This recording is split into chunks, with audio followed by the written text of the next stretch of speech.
अब गिबरेलिन की डिस्कवरी के बारे में बात करेंगे।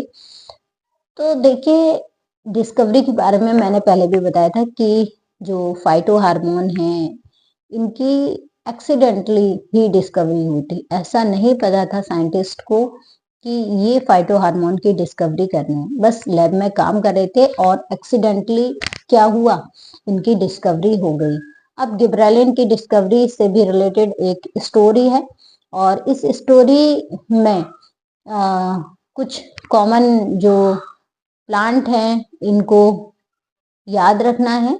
धान यानी राइस, जी हाँ।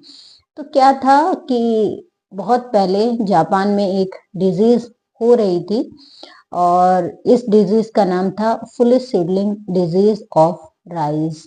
क्या नाम था? Full seedling disease of rice.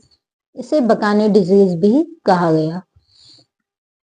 तो बकाने डिजीज या फिर full seedling disease of rice किससे रिलेटेड है? गिबरेलिन से।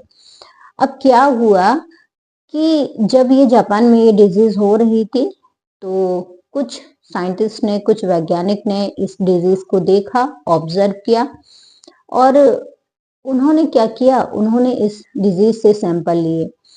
तो देखा कि भाई ये जो बीमारी है, जो कि फुल सीडलिंग डिजीज है, जो कि धान पर हो रही है, ये एक फंगस कॉज कर रहा है।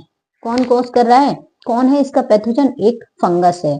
एक फंगस के द्वारा ये डिजीज हो रही है और ये जो फंगस है इसका नाम उन्होंने देखा, पता लगाया तो पता चला इस फंगस का नाम कि ये गिबरेला फंगस है।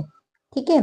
तो फुल सीडलिंग डिजीज या बकाने डिजीज जापान में हो रही थी और एक साइंटिस्ट जिन्होंने इस डिजीज को देखा कुरोसावा थे। कौन थे? कुरोसावा थे। तो कुरोसावा ने इस डिजीज को देखा और वो फील्ड में गए और देखकर इन्होंने पता लगाया कि ये जो डिजीज है ये एक फंगस के द्वारा हो रही है और इन्होंने इस फंगस को देखकर पता लगाया, डिस्कवर किया कि ये फंगस गिबरेला फंगस है। अब इससे आगे वीडियो को पहले लाइक कीजिए।